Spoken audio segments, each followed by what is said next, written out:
Okay, my friends, the bomb-ravaged remains of a Colossus Neptune, this guy right here. Now let's go take a closer look.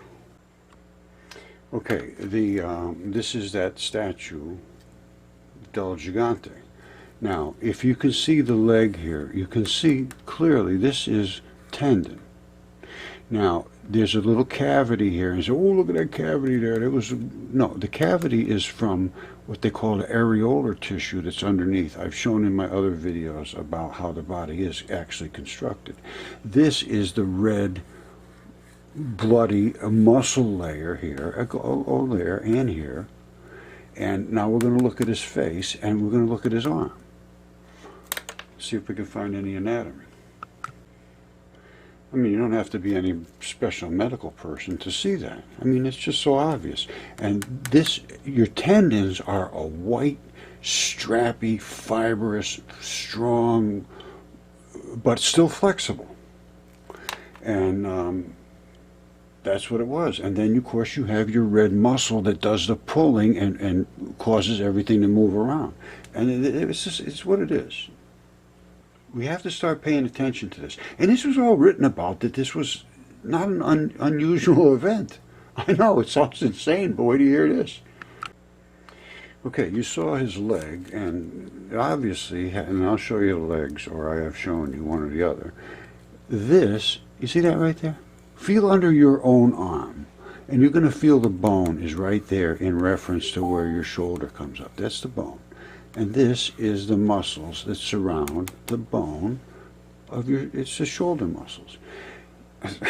Now, they point, oh, look at this, it was all built with iron. Well, this is obviously iron, and it is obviously a patch. You see the different color? You see it's all different here, different here, different here. That is a patch. These are patches. Now, I've always said when you see this red color, you know that you got blood. Well, iron is blood. That's, I mean, where it's come from.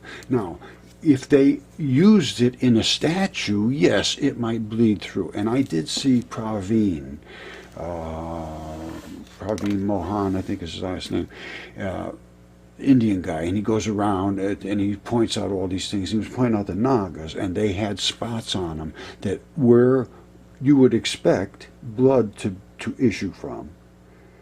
It might have been iron.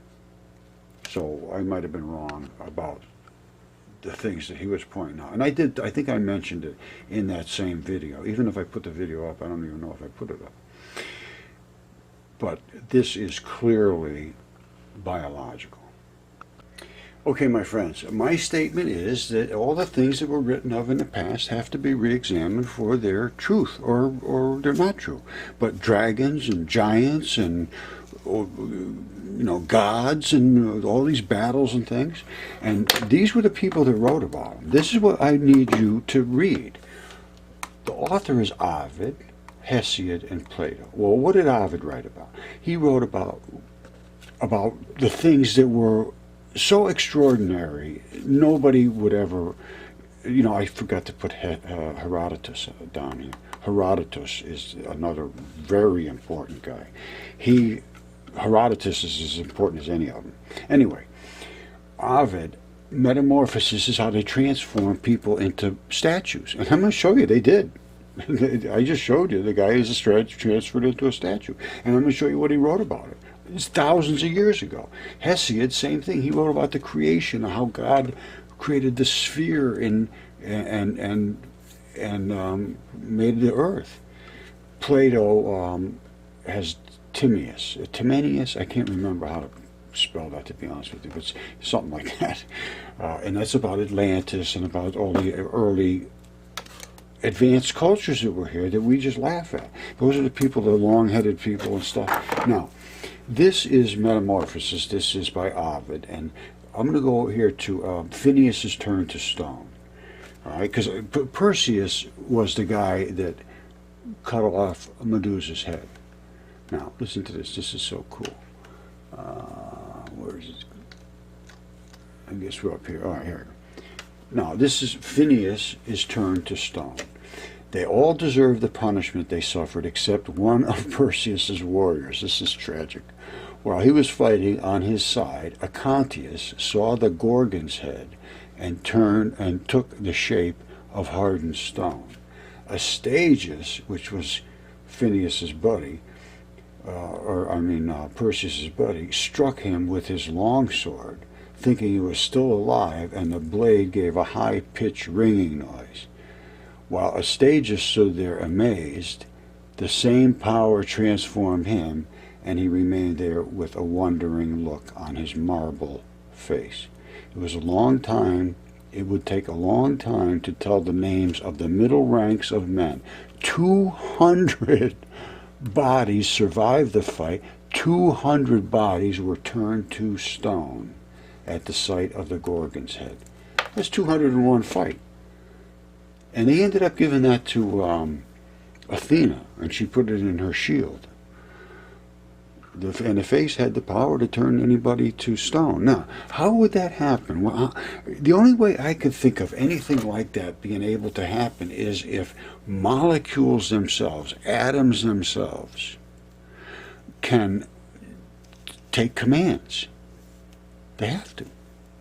There's no other way that thing could turn to stone, stabilize like that. Absolutely no other way. The molecules themselves, the atoms themselves, have to be able to respond to some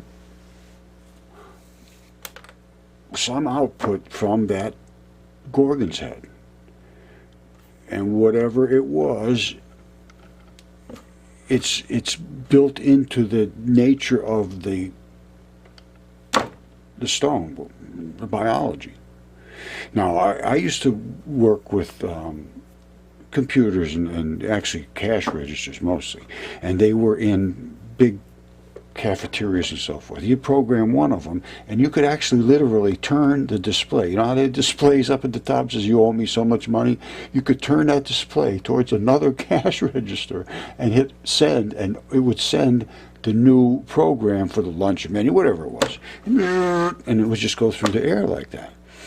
And something like that, you know, the Medusa head says, okay, I'll be the same as you. I'll be a chunk of stone. Or, you know, at one point the Medusa was alive, so it doesn't relate to it saying, I'm going to be the same as you, like a program, you know, turning the same program, sending the same program. No. It originally was programmed to send, to say, I want you to stabilize. If you're a biological thing, I want you to stabilize. That's all I can say. Maybe, and it might just be for humans, because I couldn't see her just turning around, walking around, looking at everything there was and turning it all to stone. I don't think that's... But I'm telling you, I'm looking at these things as pretty seriously possible. And actually, not too long ago, 22 soldiers, Russian soldiers, got turned to stone, they said. And it sounded like an identical same thing. And 3 of them that were there did not get turned to stone because their gaze was, some, you know, I forget how they worded it, but in other words, they didn't see the event come from apparently it was a UFO. So, I know I'm throwing so much at you, but this is all welled up, and and I didn't want to get into all of these ranges and regions, but you know, once you start down a road, they call it the rabbit hole, and that rabbit hole, man, oh man, oh man, you just got no clue until, you know, if you're just seeing what I'm seeing and you're understanding what I'm understanding. Well, all I can say is, I hope God blesses you.